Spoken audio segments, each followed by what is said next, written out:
Hello everybody, welcome back to the Panel by Panel Comics YouTube channel with me, your host Jay. Today is my buy or sell video for the new issue ones or new jumping on points for the week of May 27th, 2026.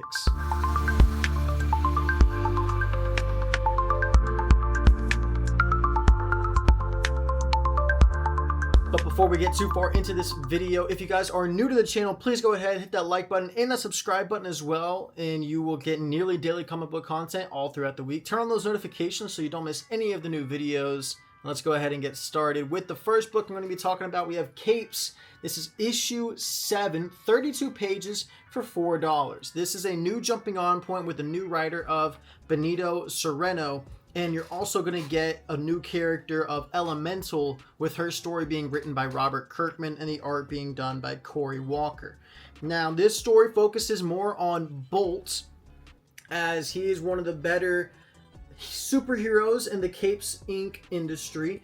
And he's battling this gigantic robot-looking character, but you come to find out that the guy is he's inside of a suit and he wants to get out of it. So he's looking for a way to just be brutalized and get put out of this suit so that he can go back to his normal life. So Bolt punches him into a building that he doesn't know anything about, and the building comes crashing down on him. We also come to learn that Knockout and Kid Thor are now new members of the Guardians of the Globe. You see Bolt talking to Bulldog, who is a character we will definitely see at the later end of this book. But Bolt gets called into the office, and whenever he's talking to Commander Capitalism, he's like, yeah, we actually need to talk about that incident you had this morning with that building.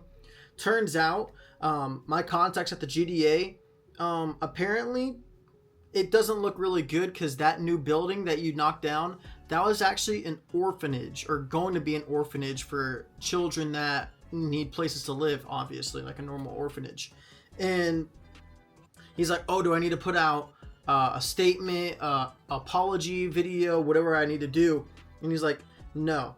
Public perception enhances our apparent worth, especially when it's our top rated and most recognizable employee. Bolt is like, okay, what do I need to do? I'll put in the work. I'll fix this. And Commander Capitalism says, you're damn right. You'll put in the work on the night shift. And they don't like the night shift at all at Capes Inc. I mean, especially Bolt, who is a seasoned veteran and he's one of the top workers. He was talking about how he has a 4.98 out of 5-star rating. He was really looking forward to that. He has quite a lot of bickering with this Chloe character, who is now one of the higher ups, or like the assistant to Commander Capitalism. And she was giving Bolt a lot of slack. And this whole situation and the new reveal of the Guardians, it really has Bolt questioning his worth. Is he actually a good hero? Is he actually a worthy person to be your partner? And his wife reassures him, says, of course you're good at your job, honey. You're the top guy at the biggest pro hero company in the country. You took down these people that she names that are not real villains, but she's like, you know what I mean. You're great and I love you. I'm proud of you. Your kids are proud of you. At least Richie is proud of you. And yeah, he goes on the night shift and he gets paired up with this guy called Super Bowl. His name is Tommy in real life, but he's just a funny character that is not a really good superhero. And while they're out on the night shift, they get this intervention from a person called the Slaying Mantis, who is part of the Order, who this section of the story takes place during the Viltrumite War, during the Invincible, issues. So that's what's going on currently in terms of the Invincible Universe timeline. So the Guardians of the Globe are battling the Order right now on planet Earth. So you get a showcase of the Slaying Mantis, and then Bolt and Tommy, or Tyler, whatever his name is, Super Bowl, they were ready to battle him, and then the Guardians of the Globe come in, they do their thing. Chloe reprimands this guy who was being pretty toxic to his female coworker, and she was able to yell at him, do whatever she wanted. And then at the very end, we get a huge cliffhanger after Bolt and Super Bowl were having a dinner on a roof. They get brought down. I'm not going to show you guys the ending because it is a massive cliffhanger and a massive spoiler. I'll show you a little bit of the Elemental story. It's basically just how she became who she is. Her powers are that she is one with the earth. A lot of earth abilities. She has these rock powers, lava powers, whatever it is. But it was all right. It was kind of a letdown because I thought she was going to be in the actual story. But outside of that, the actual issue of Capes itself is an easy buy for me. It is absolutely fantastic, that first issue by Benito Cereno. The emotion through the Bolt character, questioning his worth. Is he actually a good superhero? He's worked for so many years. He's been comfortable working for Capes. He feels like he could have had a possibility of working for the Guardians of the Globe or being somebody bigger. But he's been very content with his life, being a family man, being a businessman, being one of the top guys at that business. It really felt like we were following a main character in a story where there really is no main character. Outside of Bolt, there's Commander Capitalism. The Chloe character is kind of a main thing. Maybe Superball will become one of the main characters. Can't wait to see it though. It was a great book. I highly, highly recommend that. Next, we go over to Ghost Machine. This is Hornsby and Halo, issue 0, part of the Who Are the Unbelievables prelude. This is 32 pages for $4. We still get the intro with like the $1 trillion kid talking in the background, talking about all the different characters in this Unbelievables universe. And then we talk about Hornsby and Halo, where I don't read the book, so it was kind of nice to find out who these characters are. Hornsby is basically a version of a kid from hell. Heaven and hell have been fighting for eternity, and the only way that they determined to kind of get a peace treaty is to send one of their kids, the daughter of hell and the son of heaven, to Earth to live 2 different lives. So you're going to get the guy from heaven go to live with a family who is absolutely terrible. They're in jail for basically being money launderers. And then you get the girl from hell going to this beautiful family that is extremely nice. They work at a retirement center where they're hosting a bingo night. She keeps having these flashes of killing these people because she keeps getting angry. And the same thing with Halo from heaven. He keeps having these flashes of doing these sudden things to make life easier, but they have to hide their powers. And come to find out, one of the main characters called Sydney, who was a big part of the first 13 issues of Hornsby and Halo, has actually abandoned them. But come to find out, these animals actually knew who Sydney was, and he has this triangle or this rock, and it tells them the history of everything. For eons, heaven and hell have waged endless war. Light versus dark, celestial versus infernal. Neither ever wins. The firstborn heirs of the realms, both Hornsby and Halo, would be hidden among humanity, swapped into homes meant to teach you empathy and balance that your celestial and infernal worlds lacked. So, basically, you would be born again, not as rulers, but as children. Your future crowns traded for cribs. You would have the Hornsbys, who lived and breathed compassion and empathy, and the Halos, a couple who didn't. The complete opposite of that. Rose, who's Hornsby, the devil one, she learned love without fear, while never fully understanding the fear you might bring others. Meanwhile, Zack, or Halo, learned obedience without warmth, but still searched for the light at the end of the tunnel.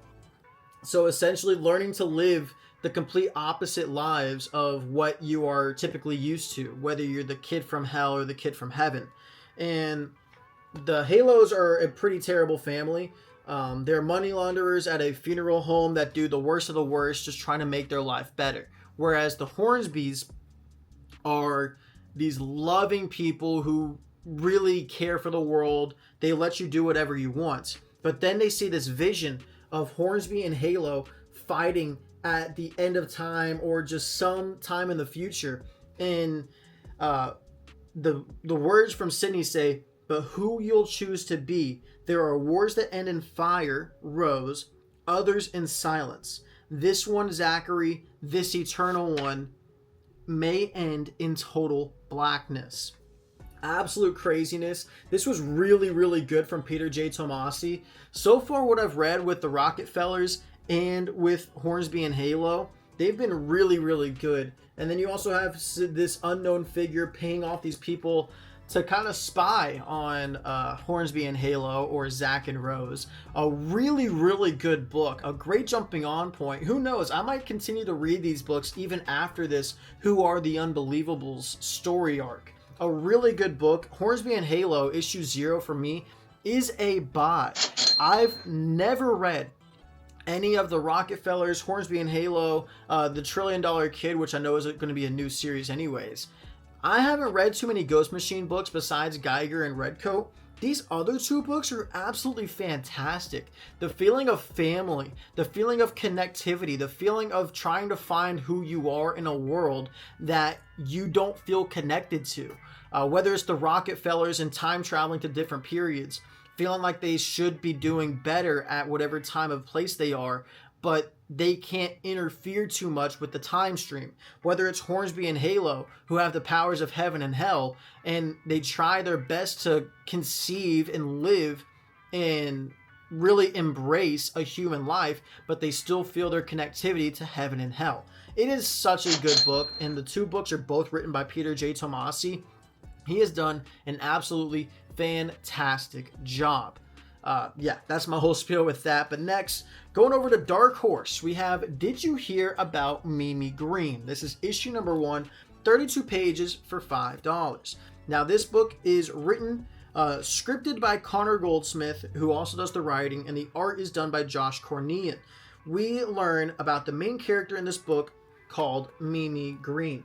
And the very few first pages are her at this rehab center after she had a huge scandal that resulted in her going into rehab. She had a fling with this Natalie character who we don't know much about. We still are going to learn more about her in the next issue, but that was a person that she cheated on her husband with. We get a couple of sex scenes kind of where at the bar, one of the characters there is asking like, hey, can you believe who this girl is? She's a complete POS. We get scenes of Mimi Green at rehab with this, I believe, Ashley character. I can't remember what the guy's name is, but they are kind of like, it's kind of like Mean Girls, but Mimi Green and the guy are just making fun of this Ashley character who grows really close with Mimi Green. Mimi Green is basically, she was this huge internet character who had a really good social following. She was funny, made very offensive jokes, thought that she was the main character, and all she wanted was for people to watch her and enjoy listening to her. She wanted people to listen to her. And she made a really bad mistake that ended up getting her into this rehab center because her publicist or her manager really thought it would do good for her. But we see Mimi Green starting to grow close with Ashley. They talk about these dreams where it feels like somebody's chasing them. And then Mimi starts to really like, oh, I've kind of been having that too. She doesn't say it, but her face is showing it. And then they go away. She goes on this equestrian trip for her social anxiety. Ashley and Mimi have, they share a room and they start talking about this dream. And then they both go to sleep. And then you see they wake up in this like hellscape area and they start trying to escape from this crazy looking guts like creature. And Mimi makes it out. Ashley gets caught, but then Mimi wakes up with this scar on her arm and Ashley is there the next day. And it just was really eerie, really creepy. And it's a really good book. I didn't expect this to be so good, but Did You Hear About Mimi Green? It's another buy for me. This was a really good book that had me wanting to read it, wanting to know more about these characters. Who is Ashley? Who is Mimi Green? What led to her and getting a divorce, cheating on her husband, and having that affair with that Natalie character. And what was the scandal that got her in so much trouble? I'm really interested to learn more about it, and it's a good horror book that is interesting. A really good book from Dark Horse. I recommend you getting Did You Hear About Mimi Green? Next, we go over to DC, the only DC book in this buy or sell video. We have Superman, Father of Tomorrow. This is a DC Elseworlds book. So essentially, Elseworlds is its own little thing. It's not connected to the DC continuity. It is its own like universe where nothing is similar or very, very different to the DC world. So we start with this spaceship flying through basically like an international space station. They're trying to take it down, but then it crashes through and it crash lands on Earth, where John and Martha Kent are still residing as these farmers. They still don't have a kid.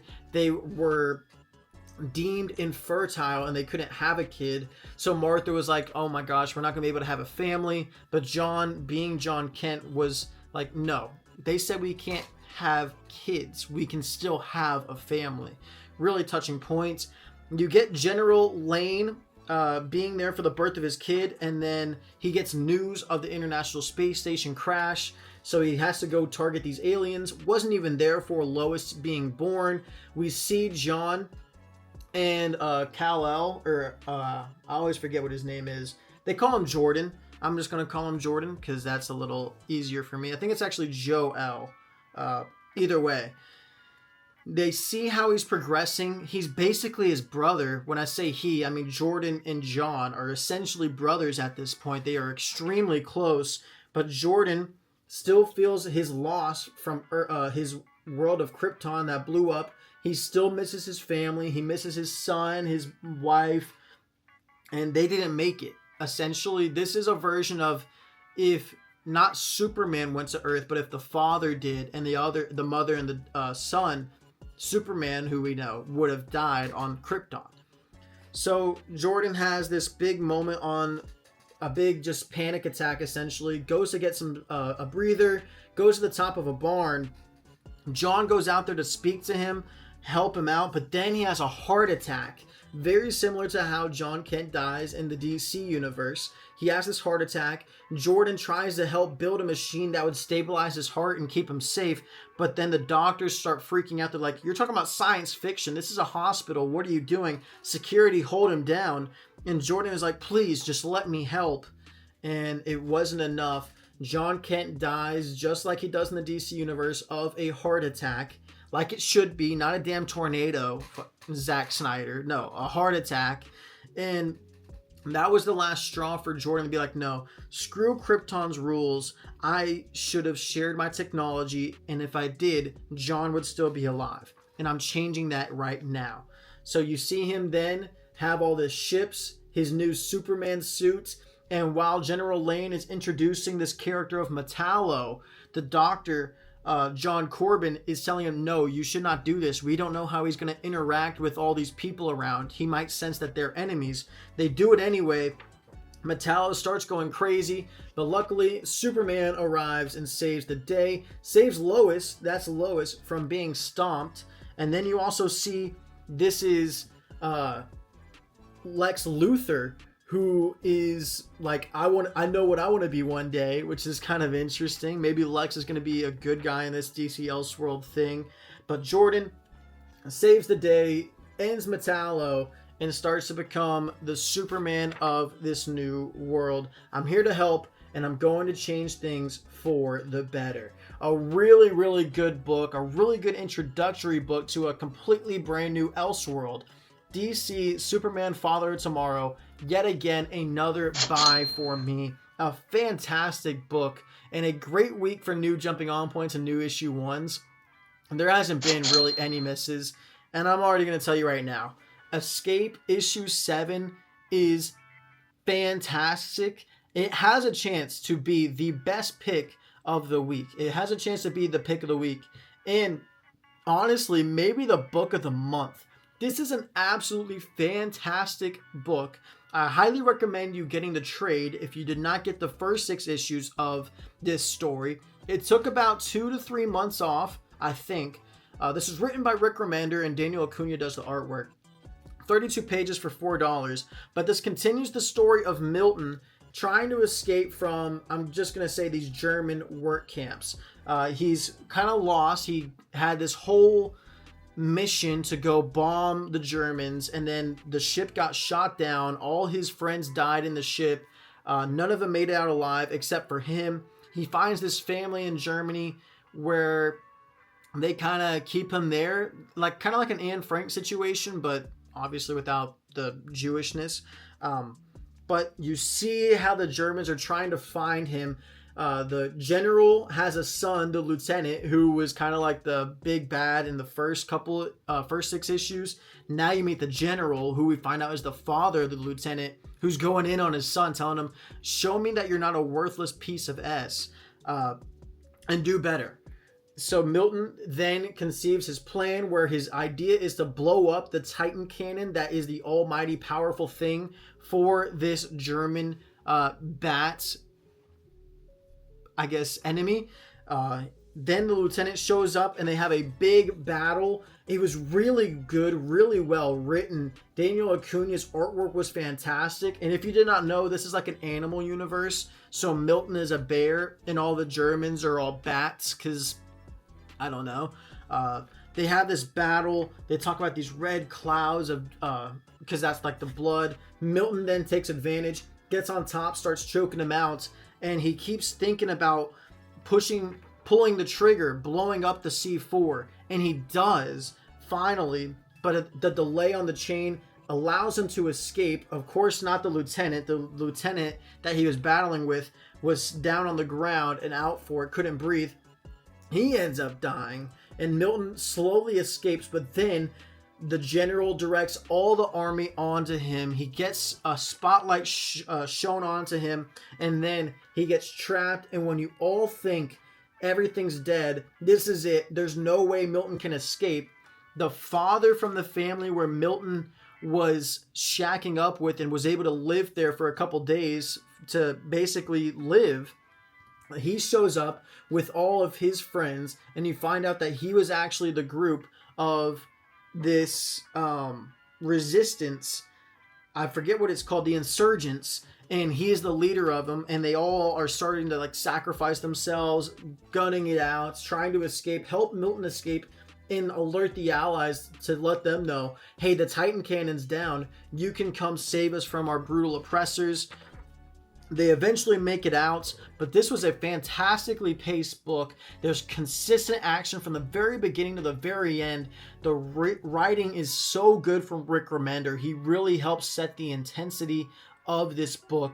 Fantastic issue. Escape 1000%. Another buy from me. We went 5 for 5 this week on buys. It was a fantastic week for new jumping on points and new issue ones. But let me know down in the comments so far in the new comic book week, what is your favorite book that you have read? But remember, you have to read all your comics panel by panel so we can continue our comic conversation all throughout time. But remember, have a great rest of your day. I will see you on Monday, hopefully for my new panel by panel comic review. But remember, there is a good chance this might be my last video because I'm leaving for the Virgin Islands on June 1st. I will be gone through June 9th. My next video, if it's not the panel by panel comic review, will be June 10th for my new comic book day vlog. That's just a heads up reminder. If you don't see me for a while, I haven't quit YouTube. I haven't stopped the grind. I just am on a vacation. But guys, have a great rest of your day, and I'll see you when I see you the next time.